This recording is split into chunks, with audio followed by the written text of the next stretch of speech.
Hello everyone and welcome to EduEssentials. In this session we're going to break down exactly how to achieve top grades on the recast and commentary section of the AQA A-level English Language and Literature exam for the Great Gatsby. A lot of students find this section intimidating because it combines creativity with analysis. But the good news is this: once you understand the structure behind it, the whole thing becomes much more manageable. By the end of this session, you should understand exactly what the examiners are looking for, how to create an effective recast, and how to write a commentary that sounds sophisticated without becoming confusing or overly complicated. This session is split into 6 clear sections. First, we'll look at the exam itself and understand where the marks actually come from. Then, we'll quickly ground ourselves in the novel so that we understand the characters, themes, and Fitzgerald's methods. After that, we'll focus on the recast task itself, what it is, how to plan it, and how to avoid the common mistakes students make. Then we'll move on to the commentary, which is where many students either gain or lose marks very quickly. Finally, we'll look at a full worked exemplar and a checklist you can use independently. The key thing to remember throughout this session is this: the recast and commentary are connected. One should feed the other.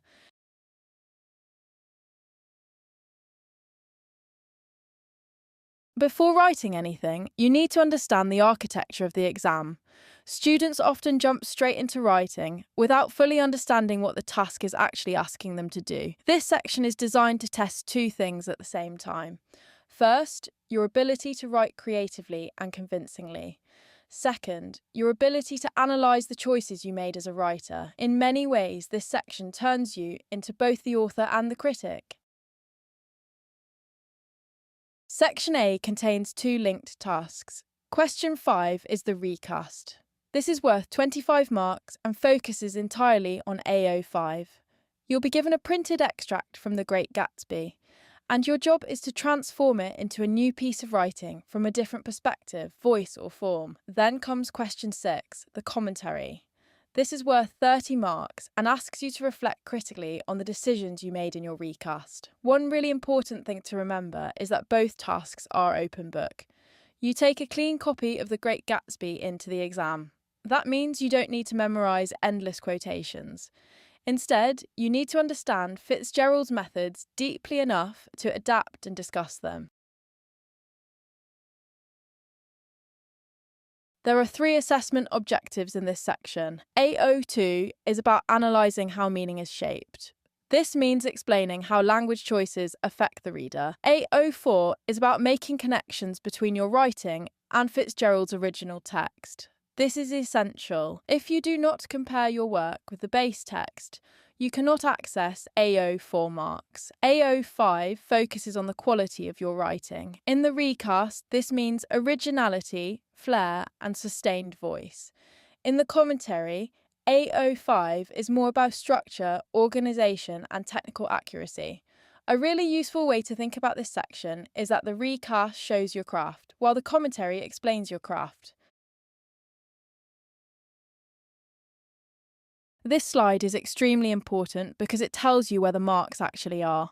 Half of the marks in Section A reward the quality of the recast itself. That means students sometimes underestimate how important the creative writing section really is. The commentary matters hugely, but if the original recast is weak, the commentary becomes harder to sustain. So when planning revision, make sure you practice both skills equally.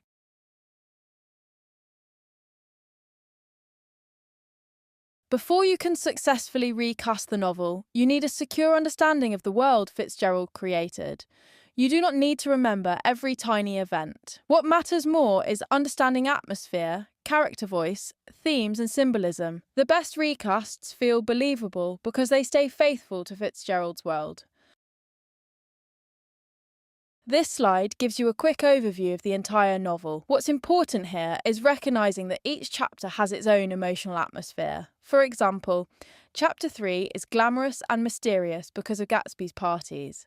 Chapter 7 feels tense, overheated and confrontational. Chapter 9 becomes reflective, melancholic and almost elegiac. When you write a recast, matching the emotional mood of the chapter is just as important as matching the plot. Context belongs mainly in the commentary, rather than the recast. In the recast, context should feel natural and embedded. For example, instead of directly talking about the American dream, you might show a character obsessing over wealth, status, or reinvention. The key contextual ideas to remember are the Jazz Age, Prohibition, old money versus new money, the American dream, and modernism. All of these ideas shape the behaviour of the characters. If you're writing from the perspective of a major character, voice becomes absolutely crucial. Gatsby sounds formal and performative. Nick sounds reflective and carefully controlled. Daisy's speech often feels breathy, incomplete, and theatrical.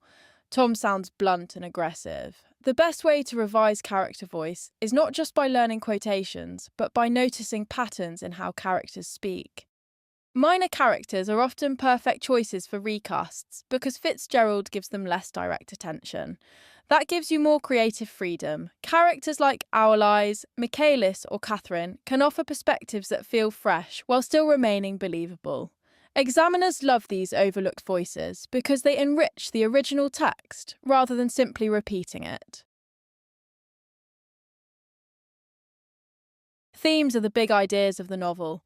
Motifs are the recurring symbols that carry those ideas. The strongest recasts often weave motifs subtly into the writing. For example, the green light might symbolise longing. Cars often represent both freedom and destruction. Colour imagery is especially important in Gatsby.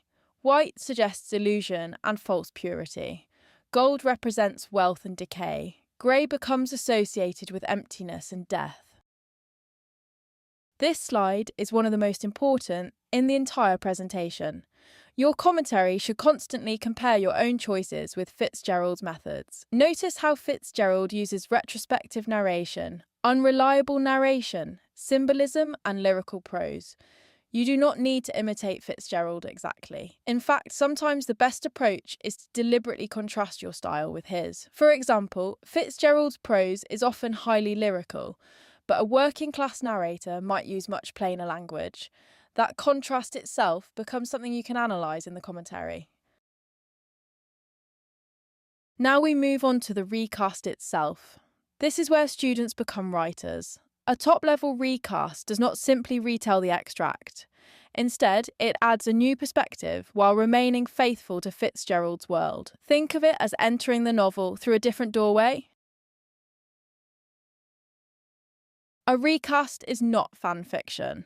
You are not inventing completely new events. You are transforming existing events through a new voice, perspective, or form. It is also not a paraphrase. Simply rewriting Fitzgerald's extract in simpler language will cap your marks. The examiners want originality, but originality that still feels believable within the world of the novel. Included participants already exist clearly within the extract. Excluded participants are people who are not directly focused on, but could realistically exist within the world. Included participants require more accuracy, because students must capture Fitzgerald's characterisation convincingly. Excluded participants give more freedom, but also more risk. You must make sure the voice still feels historically and socially believable. The genre you choose shapes the entire feel of the piece. A diary entry feels intimate. A police statement feels detached and factual. A monologue allows emotional immediacy. A letter creates a sense of personal connection. One of the smartest things students can do is pick the genre that naturally fits the character and the emotional situation. To reach the highest level for AO5, you need three things working together. First, flair and originality. Second, sustained style. Third, believable use of the base text. Students often focus only on sounding sophisticated, but sustaining the voice consistently is just as important. A brilliant opening means very little if the voice disappears halfway through. Planning is essential. 5 minutes of planning can completely transform the quality of your response. Decode the task carefully. Map the extract for details you can echo. Choose your voice deliberately. Plan a clear emotional arc. Then plant motifs you can later analyse in the commentary. Strong planning makes the commentary far easier because you already know why you made certain choices. Idiolect simply means an individual's distinctive way of speaking. This is probably the single most important concept in the recast task. Voice is built through vocabulary, grammar, register, and repeated quirks. For example, Gatsby repeatedly says, "old sport."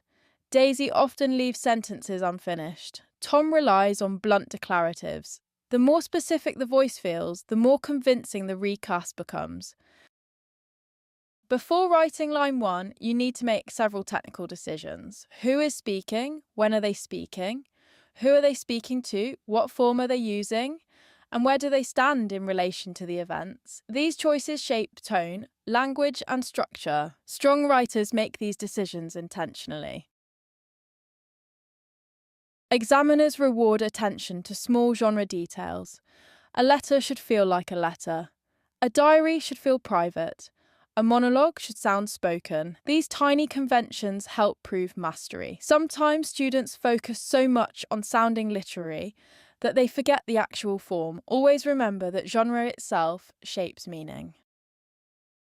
Top-level recasts converse with Fitzgerald's original text. One effective way to do this is through echoes. You can echo specific words, symbols, or structural patterns. For example, you might echo Fitzgerald's use of light imagery or lists. These echoes become excellent evidence for AO4 in the commentary. Sentence structure is a craft tool. Short sentences can create shock. Longer sentences can build emotion or rhythm. Single-line paragraphs can create emphasis. The important thing is making sentence choices deliberately. Examiners reward writing where structure mirrors emotion. These are some of the most common mistakes students make. Genre slippage, voice fading, over-paraphrasing, using modern language that feels historically inaccurate, ignoring the bullet points, or forgetting to include base text echoes. One excellent habit is reading your work aloud. If the voice sounds inconsistent, your ear usually notices it before your eyes do. The commentary is where you become the critic of your own writing. Students sometimes panic here because they think it has to sound extremely academic. In reality, the best commentaries are simply clear, analytical, and purposeful. You are explaining what you did, how you did it, and why you did it. The commentary answers 3 questions. What choices did I make? How do those choices shape meaning? And why did I make those choices? The key thing is avoiding description. Do not simply say what you included. Explain the effect on the reader and connect it back to Fitzgerald's methods. AO2 focuses on analysing your own writing. AO4 focuses on connecting your writing to Fitzgerald. AO5 focuses on structure and accuracy. One really important thing to remember is that you must quote your own writing. Students sometimes forget this. Treat your own recast as a text that deserves analysis. This structure gives you a reliable framework. Start with voice and point of view, then move into lexis and semantic fields, then grammar and discourse, then pragmatics and genre. Finally, reflect on the wider effect of the new perspective. Using clear topic sentences or subheadings helps keep the commentary organised and examiner-friendly. This slide gives you the terminology needed for sophisticated AO2 analysis. Rather than using vague words like imagery or tone, aim for precise language-level terminology. For example, semantics, pragmatics, discourse, modality, or lexical field. The terminology matters because it shows conceptual confidence.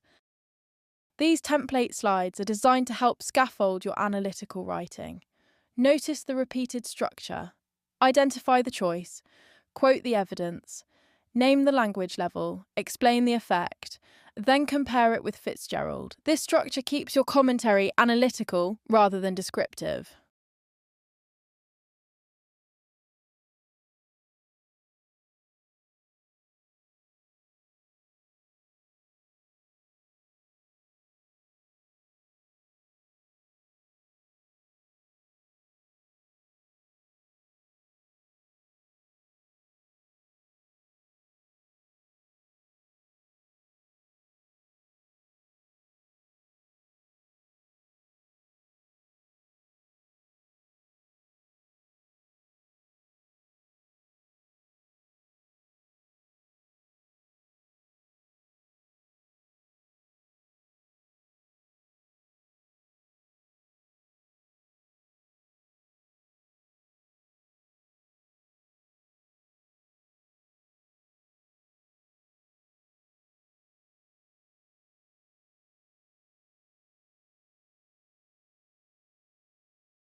The biggest commentary mistake is describing instead of analysing. Another common issue is forgetting to compare with Fitzgerald. Remember, AO4 requires direct engagement with the base text. Also avoid vague terminology. Precision is what pushes commentary into the highest levels. We now move into the exemplar section. This is where you can see how all the theory actually works in practice. Pay attention not only to what the exemplar includes, but also how the choices link directly into the commentary.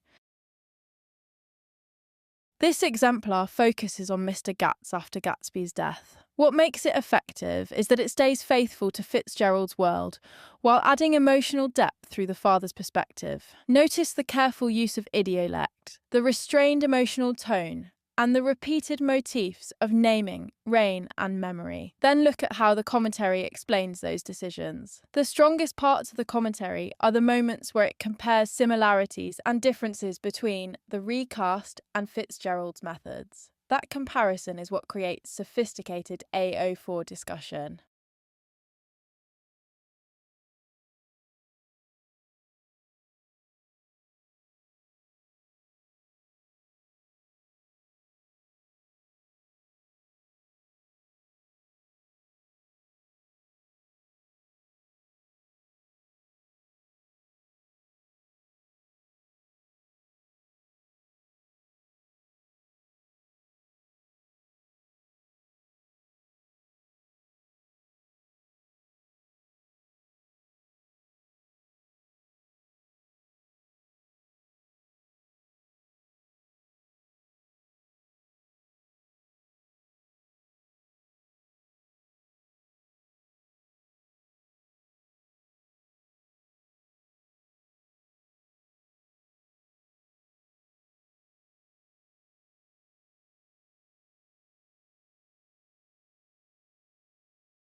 This final evaluation slide is extremely useful because it models examiner thinking. Notice how the explanation constantly refers back to the mark scheme. The recast scores highly because the voice remains sustained, the style feels original, and the base text is used convincingly. The commentary succeeds because it analyses effects carefully and maintains strong comparison throughout. These final slides are practical revision tools. Before submitting or practicing any response, ask yourself these questions honestly. Have I sustained the voice? Have I embedded motifs? Have I quoted my own writing? Have I connected clearly with Fitzgerald? Strong self-assessment is one of the fastest ways to improve.